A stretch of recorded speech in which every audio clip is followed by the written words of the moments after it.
Question है कि to cards 55 question कर रहे हैं। Two cards are drawn together from a pack of 52 cards. The probability that one is spade and one is heart. तो 52 card में से हम दो कार्ड निकाल रहे हैं, प्रोबेबिलिटी बताओ कि उसमें से एक स्पेड हो और एक हार्ट हो। तो इस चीज को करने के लिए हमें पहले सैंपल स्पेस निकालना होगा कि टोटल नंबर ऑफ वेज कितने हैं जिसमें दो कार्ड निकाले। तो इसमें लगाएंगे उसका कॉम्बिनेशन का फॉर्मूला 52, क्योंकि नंबर ऑफ कार्ड कितने हैं 52 कार्ड में से निकालना है, तो 52C2 क्योंकि मैं दो कार्ड निकालने हैं।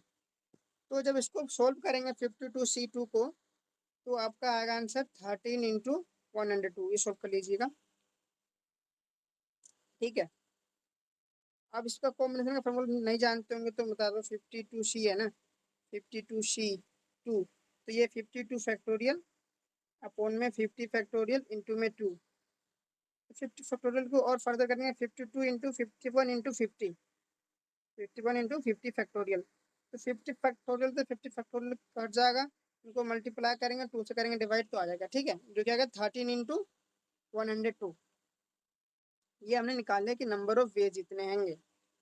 अब दूसरा क्या निकालना हैगा कि हमें प्रोबेबिलिटी निकालनी जिसमें से एक तो स्पेड हो और एक हार्ट हो। तो इसका भी निकालेंगे कि कितने तरीके से हम स्पेड निकालेंगे, तो होगा 13C1, क्योंकि हम एक निकालना है, एक होना चाहिए क्या spade. Spade number of spade in 52 cards में कितने होते, तो 13 होते हैं ना स्पेड, तो 13C1 इंटू में 13C1। 13C1 इसके लिए भी हार्ट के लिए भी, हार्ट भी 13 होते हैं जिसमें से हमें एक निकालना है, तो ये हो जाएगा 52। Total number of space, total हमारा सैंपल स्पेस क्या है 52C⁻², सॉरी C2 है ना। तो इसको सोल्व करने पे आंसर आएगा 13/102। तो ये पहला इस प्रकार से हो जाएगा। दूसरा हमें अगर निकालना हैगा तो दूसरा क्वेश्चन क्या कहता है कि 3 horses A, B and C are in a race। 3 horses है A, B, C, ठीक है।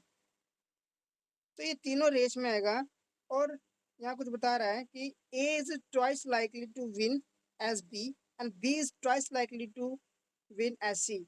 तो ये विन मतलब बेसिकली प्रोबेबिलिटी बता रहा है कि जो B है ना, इसकी C की 2 गुना प्रोबेबिलिटी है क्या करने की, जीतने की। तो सपोज हम C की प्रोबेबिलिटी ले लेते X है, तो B की क्या हो जाएगी 2X। अब B की 2X है तो ये क्या कर रहा है A is twice as likely to win as B। तो A का 2 गुना प्रोबेबिलिटी है B के प्रोबेबिलिटी के, तो 2 का B का प्रोबेबिलिटी 2X हो गया, तो A का प्रोबेबिलिटी हो जाएगा 4X, क्योंकि 2 टाइम्स कर देंगे, सॉरी 4X। अब इन तीनों को ऐड करने पे प्रोबेबिलिटी 1 आनी चाहिए ना, क्योंकि एक प्रोबेबिलिटी सम तो सभी प्रोबेबिलिटी का 1 ही होता है ना। तो 4X + 2X + 1 यानी कि 7X हो गया, तो 7X is equal to 1। 7X is equal to 1। X का निकालना है, X यानी कि 1/7, यानी कि हमने X माना था C की प्रोबेबिलिटी, तो C की प्रोबेबिलिटी क्या आएगा 1/7 है, तो 1/7 आपके ऑप्शन ये 1 है, A है, तो ये सही हो जाएगा।